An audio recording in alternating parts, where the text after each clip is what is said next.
Duas Caras de Nina. De onde vem? Qual a proposta, né? Você traz uma jovem com literalmente duas caras, né? Uma cara aparentemente normal nessa vida aqui fora e outra muito triste, com ideias suicidas. Sí, este libro surge por un convite. Unha estudante da miña treinamentos aquí na España, o seu marido ten unha editora e eles pediron a min de escribir un libro para esta colección que eles teñen de libros tan estéticamente tan lindos, porque teñen unha estética moito fina, moito preciosa Delicada. para mí, Uhum. delicada.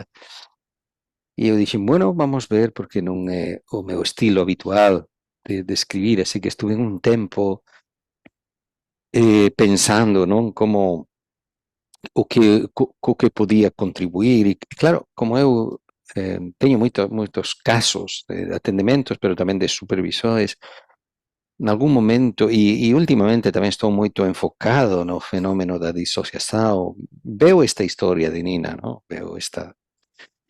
E comecei a criar este diálogo, que é un diálogo inspirado na realidade, nun caso real, e, e coa miña intención é de ofrecer algo verdadeiramente divulgativo para a população xeral, para o máximo público possível, porque sempre quixen de facer algunha literatura que poida contribuir á educação, a psicoeducação da população, de coñecer este fenómeno da traumatização sutil e não tão sutil, e a dissociação como um primo irmão da traumatização, verdade?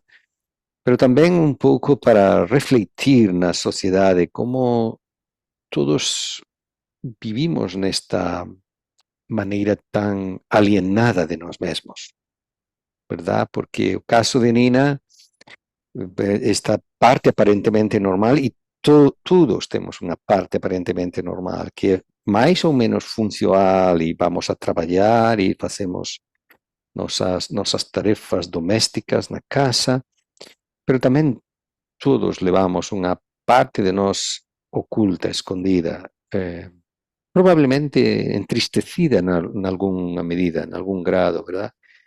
E provavelmente mais ou menos desconhecida, inclusive para nós mesmos. Há moitas das nossas condutas habituais das que nós non sentimos que temos control, porque esas partes escondidas, esas partes tamén inconscientes están motivando principalmente as dinámicas das nosas relações e especialmente das nossas relações de intimidade. ¿No? Quando você fala, né, que não, muitas vezes a gente não sabe dessas partes escondidas, é sobre isso que você fala da Nina ter duas caras? Sí, efectivamente, porque Nina, que é unha muller de uns 20 anos, unha xove, ela leva unha vida aparentemente funcional. Ela é capaz de ir á universidade, de ter unha vida social non moi rica en cores, non moito rica, pero aparentemente normal. Ela se relaciona, conversa, pero nos fins de semana ela fica na sua casa, fica sozinha, fica sin ganas de socializar, ¿verdad? E nos fins de semana ela entra nessa cova, na cova da tristeza, na cova do aillamento, na cova da depressão, com suas ideias suicidas. Em alguma medida, também, acredito que moitos de nós levamos, non de unha maneira tan extrema, verdad?